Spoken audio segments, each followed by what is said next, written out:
by showing your readers and viewers that they still belong to you.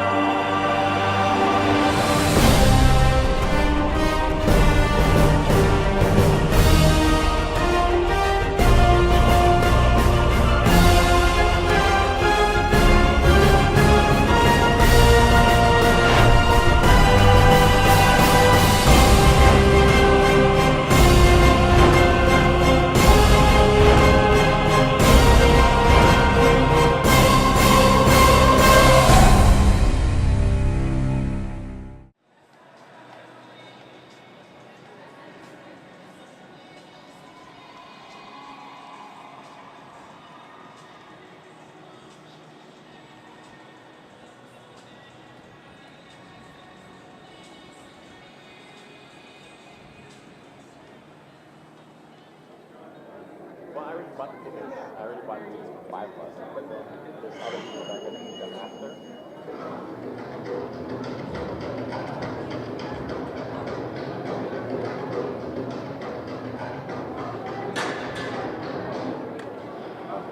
Yeah, but the movie will be done around 10.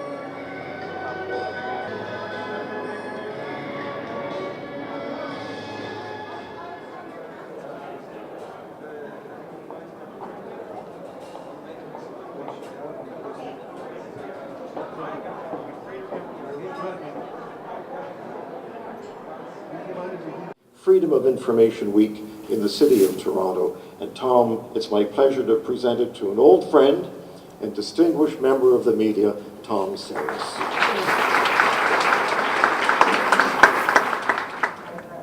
Kelly, a great event for my members, and we want to thank you for the hospitality.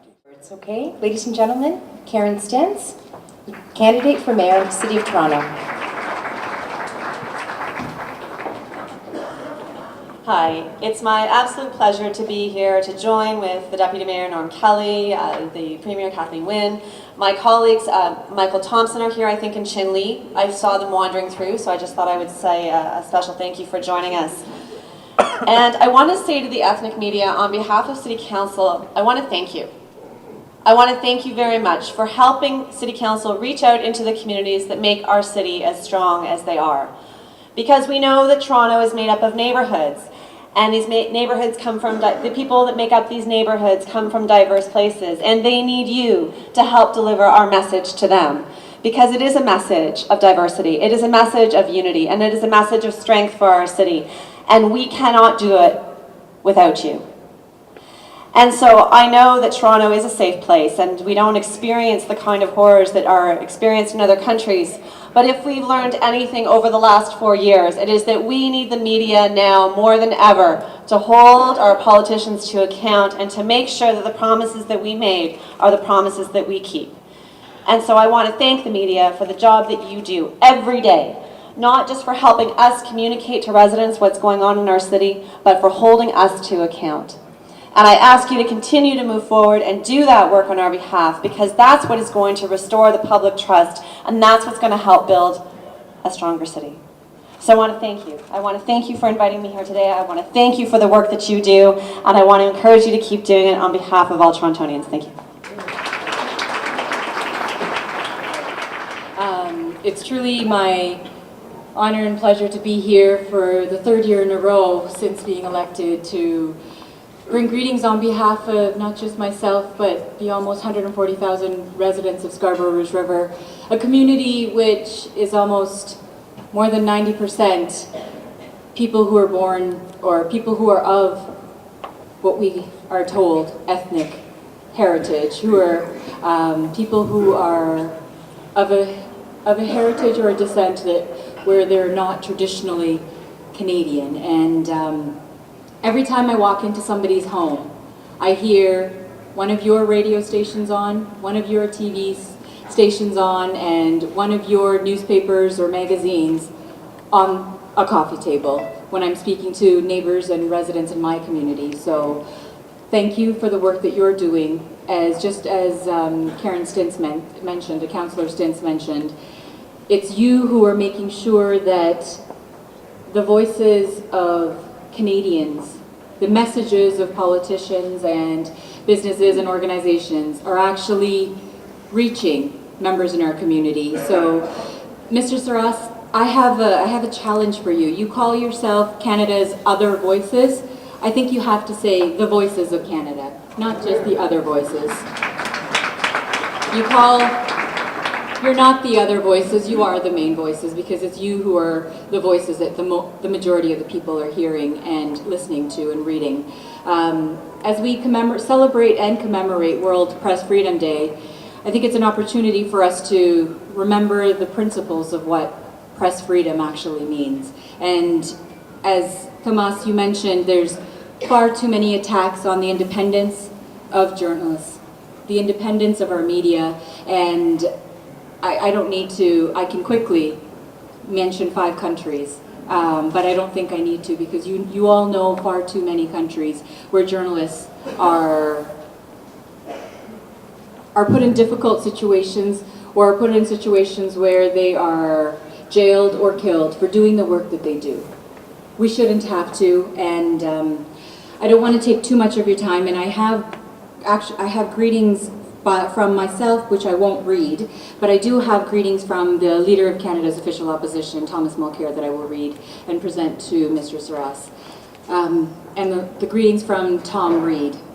Dear friends, on behalf of Canada's New Democrats, I am pleased to extend warm greetings to everyone gathered to mark World Press Freedom Day.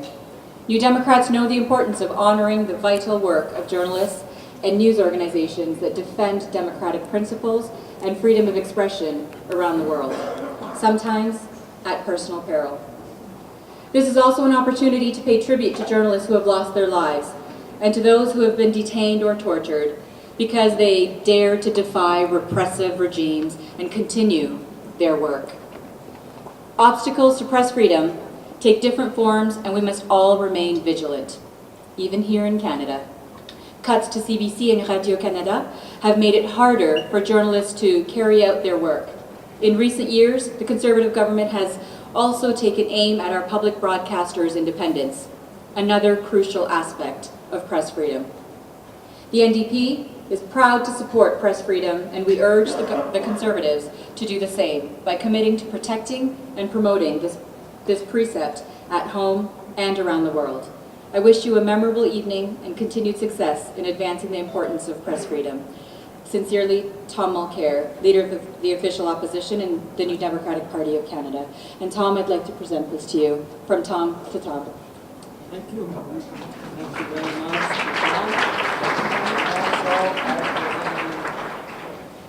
Glad to you who have been asked.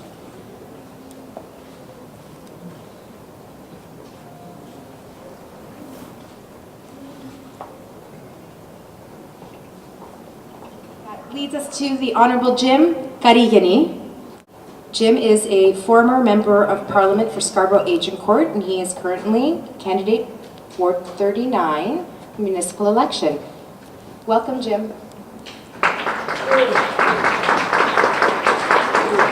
Well, I want to thank you for inviting me to speak. I wish I could bring greetings on behalf of the Liberal Party. I guess I can. But I'm not longer, what do they call it, a samurai. Now I'm a Ronin. For those of you that don't understand what that means, maybe Norm can give us a little bit of history lesson. There's a good movie made, 47 Ronin. But I'm not going to commit harakiri at the end as they did.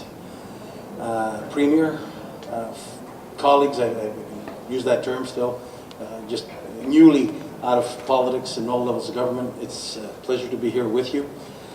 Tom and I known each other for many, many years. I was 14 at the time. Tom was a younger man. Tom was also a very good-looking man, and his wife made sure that our family kept a lid on him. Seen Tom grow younger over the years, and his wife even more beautiful over the years. The man has a heart problem, but I don't know where he finds the energy. He's a little slouched. I'm not going to tell how old you are, Tom. No. You're not a day over 29, your wife's 28. And yes, it is an ethnic press national secret. And he's an energizing bunny with batteries in that still goes. The ethnic press, like my colleague said, it is not Canada's Other Voices. It is Canada's Voices. Because it doesn't matter what we do, it doesn't matter what we state. Our mothers, and I'm talking about those of us that are first-generation immigrants, and mums and dads can hardly speak any English. My mom is the only left parent that I have. Every time she opens the Greek TV, always watches. And if I say something wrong or I say something right, I get one phone call. Love ya? Or the other call is. So for that, I thank you. I thank you for being there for us. But there's more things that we have to do. For many, many years, I keep saying that the other voices need to be at the table when it comes to giving advertising. Madam Premier, I have to tell you, government after government has been a dismal failure when it comes to giving ads to the ethnic press. They'll spend thousands of dollars, even millions of dollars, mainstream press. When it comes to you, they'll give you $250 and they turn around and say, I want an ad or I want an editorial. Prime example, Jason Kenney. They spent, when C-10 was coming down the pipelines about the new immigration rules, something like about $250,000 to the ethnic press. They spend millions of dollars to the press. And when I asked them in the committee, give us the figures, I was given false information. And when I challenged them, they turned around and gave us the right information. I cannot forget, they gave $250 to an African newspaper. And they demanded a full page, and they demanded an editorial saying how good they were. If that's the way government officials treat the ethnic press, it's a real shame. They deserve nothing else but the same treatment as the rest of the media. They deserve nothing else than respect. And that's not only during election. That is every single year, every event. Now I know, Premier, you've always been at their events, or most of them, and for that I thank you. I do hope that if you're returned, or when you're returned, I can read the press, or I can read the tea leaves, that you will consider not them as the other voices, but as the voices. Because if you don't consider them as the voices, then my mother will certainly think about voting for you. My wife will certainly think about putting a sign on her lawn. And if my wife doesn't put a sign on her lawn, the whole neighborhood knows that my wife is not voting Liberal. She's got her own mind. And my wife is a very independent lady. And she has clearly told me, do not support people that will not support you. Thank you for having me, folks. Tom, I have no scroll to give you, but I have you to give you my love and my undivided attention and my undivided support over the years, and I will continue doing so. Thanks for having me. God bless everybody.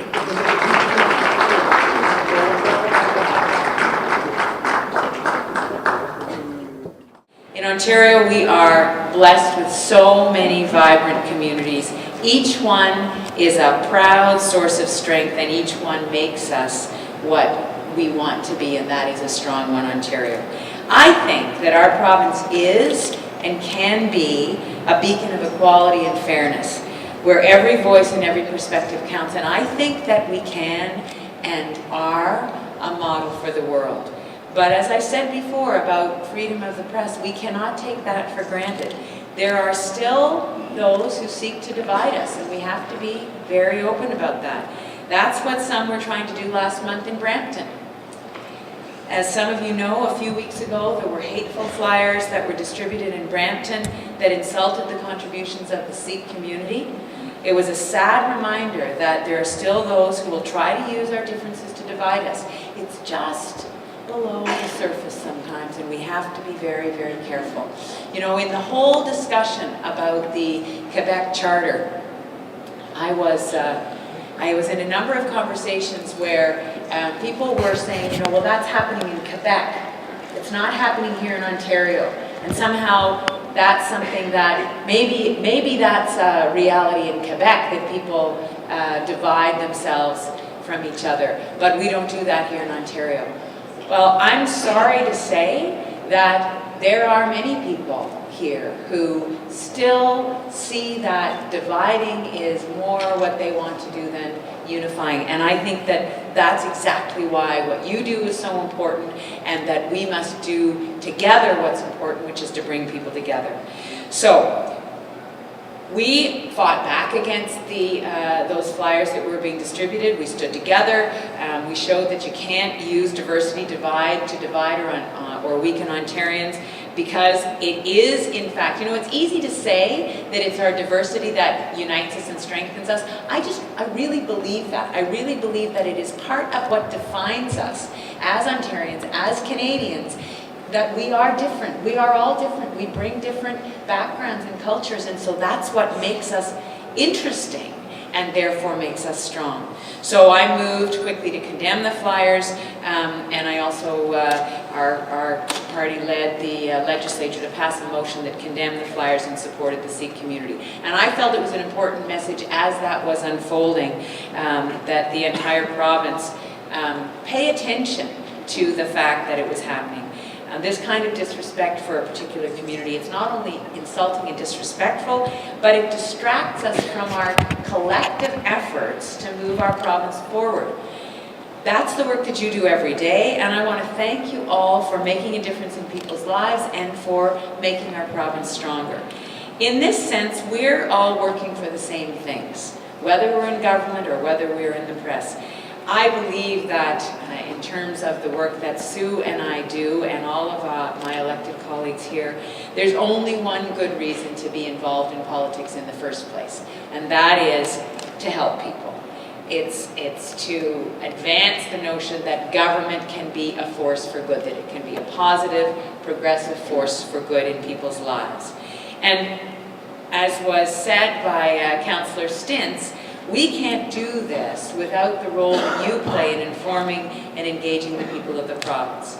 So, I'm not going to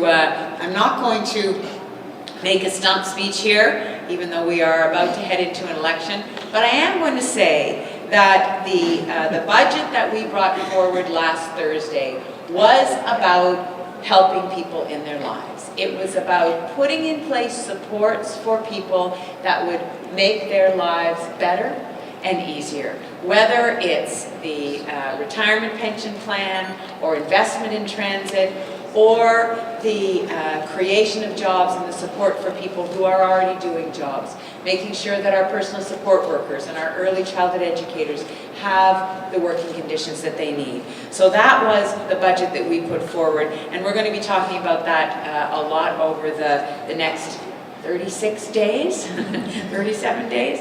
But I want to just reinforce for you that I believe that that is what government exists to do, that we need to work in partnership. The press and the people who tell the stories about community and about what's going on in the political realm, in the public realm, we need to be working in partnership. That doesn't mean that we always agree with each other. It doesn't mean that we don't get asked tough questions. It doesn't mean that we don't have moments where we feel like we're working at cross purposes. But it's working through those moments, and it's having the freedom of living in a democratic system where we're allowed to engage on those things, where we don't have to agree with each other in some mindless, mind-numbing way. That's the beauty of living in this democratic society. So you are advancing that. We want to work with you. We want to make sure that the plan that we bring forward, and Jimmy gave us a good notice about what that partnership can mean. It means sharing information and keeping you engaged, and it also means supporting you and supporting each other in terms of more practical support. So, I want to thank you. We need to give our children the chance to continue to build this wonderful province and country, and part of that is making sure that those children have every single opportunity possible. That means having strong communities. That means making sure that our businesses And you are supported by so many of our businesses that our businesses can flourish, that they have the environment in which they can be prosperous. So all of that is our shared mission. So thank you very, very much for the work that you do. And I look forward to continuing to work with you to strengthen our democratic system, our province, and our country. Thank you very much.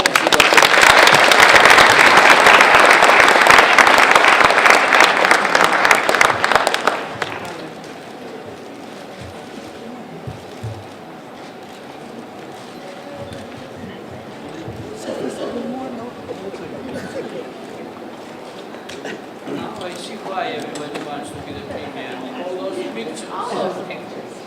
But Premier, you forgotten about the grandchildren.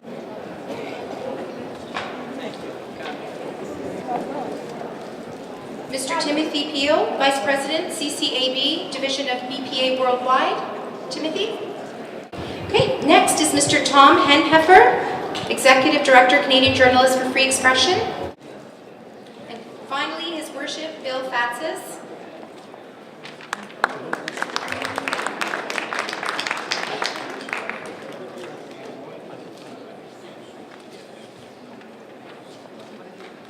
I want to thank Tom and the executive, as the founding executive director of this organization.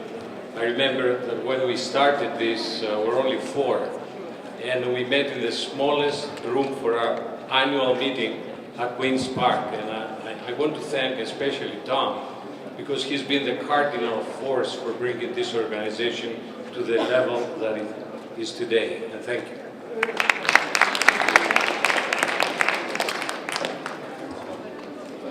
We're here tonight in the City Hall of the City of Toronto to celebrate the World Press Freedom Day.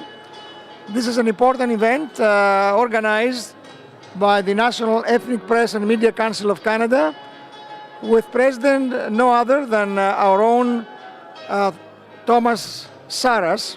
We're very proud of him for the work that he's doing in promoting the freedom of the press and protecting the rights of all those that they want to express their opinions freely, because after all, this is a democracy. Democracy is the place where any sector of the economy, any sector, any political party can express their views without being prosecuted or being punished for the ideas that they hold. This event takes place once a year, and those that have contributed and their supporters to the association, to the Media Council of Canada, they are recognized.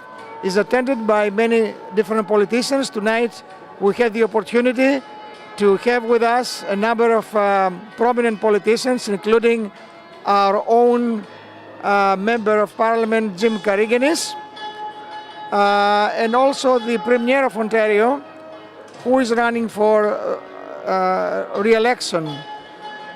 I'm pleased to be here. And I'm pleased also to say that I'm one of the awards recipients, and here is my plaque that I received earlier tonight. And I'm thankful to the National Ethnic Press and Media Council of Canada for awarding me this award, the Certificate of Appreciation. Certainly I will cherish it, because it means a lot to me, since I subscribe and I believe strongly in the freedom of the press, and I have worked for everybody to be able to express his opinions and her opinions. To be with us and to welcome us all here. So don't be surprised that only 2 candidates came. Everyone was invited. If they don't came, this is not, don't blame me. Thank you.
peaceful